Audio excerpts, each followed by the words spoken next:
What is the most insane near-death experience you had as a kid? She tried to cook us alive.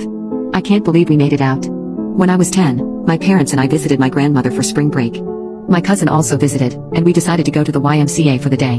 My grandmother dropped us off and said she would come and pick us up in 4 hours. On that day, the YMCA was empty. There were a couple of adults in the exercise room, but that's it. We went to the basketball court, and after 2 hours of playing tag and shooting baskets, we were bored. So we changed into our bathing suits and headed to the pool. The pool was empty except for the lifeguard. We played many games and swam laps, but after about an hour, there wasn't much left to do, and there was no one except us to hang out with to keep things interesting. So, we decided to play a game to see how long we could hold our breath underwater. We stood in the shallow end near the clock on the wall so we could time ourselves. Instead of fully submerging, we stuck our heads face down in the water. We did this a couple of times, and I was winning. On our last round, I felt a tap on my shoulder. I figured it was my cousin giving up and telling me I won.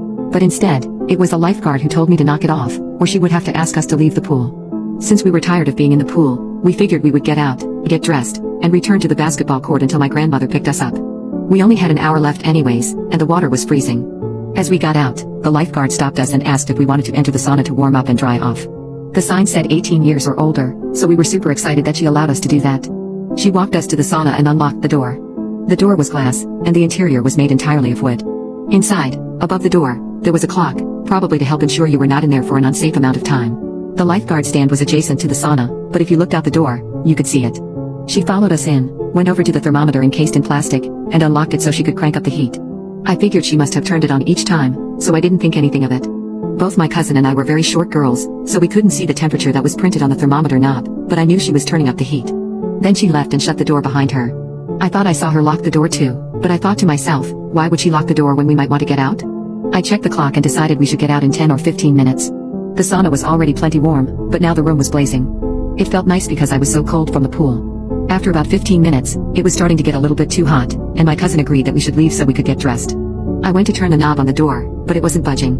I thought maybe it was jammed, so I shook it, but it still wasn't opening, and then I let my cousin try. She couldn't get it open either. We figured the lifeguard would be back in a couple of minutes, so we sat back down and waited. The room was getting hotter, too, and I wanted to leave. I got up and started banging on the door and twisting the knob, trying to get the lifeguard's attention. My cousin got up and joined me. We started screaming at the top of our lungs for her to let us out, but she just stared straight ahead. I don't think there's any way that she couldn't have noticed or heard two little girls banging and kicking the door and screaming. Now we had been in there for about 25 minutes.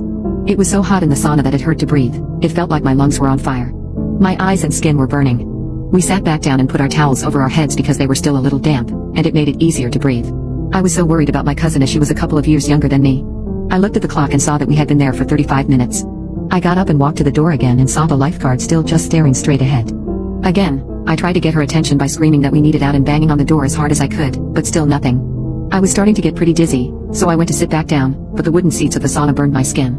My towel was completely dry, so I put it underneath me to sit on. My hair was also dry, but I wrapped it across my face to cover my nose, and I squinted my eyes so they didn't burn as bad, but I could still watch if anyone walked past the door. It helped a little bit. My cousin was lying face down with the towel over her head, not moving or saying anything, so I nudged her to ensure she was still okay. She was, but I could tell we needed to get out of there soon because she seemed disoriented. It had been 45 minutes now, and I was extremely nauseous. There was no way that the lifeguard would forget that we were in there, and I thought she would have to come back soon, but there was this little voice in my head telling me that maybe she had purposely locked us in there. Finally, a man walked past the door towards the pool, but I just couldn't get up for some reason. My whole body was on fire, and I felt so dizzy. Luckily this man wasn't going to the pool. He wanted to be led into the sauna and came back with a lifeguard. I saw them walking this way and immediately jumped up to grab my cousin. I knew now that for sure she had locked us in there because she pulled out her keys to unlock the door and let the man in. I didn't want to take any chances of us being trapped in there any longer, so as the man was trying to walk in, I was trying to shove our way out. As we were going out, the lifeguard started trying to shut the door and push us back with it. The man was confused about what was going on and said, I think they want out. The lifeguard let out a sigh and opened the door fully, and we ran away as fast as we could into the changing room. We only had about 10 minutes before a grandmother was supposed to pick us up. We were both so shaken by what just happened that we didn't say anything to each other as we got dressed or on the car ride home. When we got back to the house, my parents were making us dinner, and I told them the story of what just happened.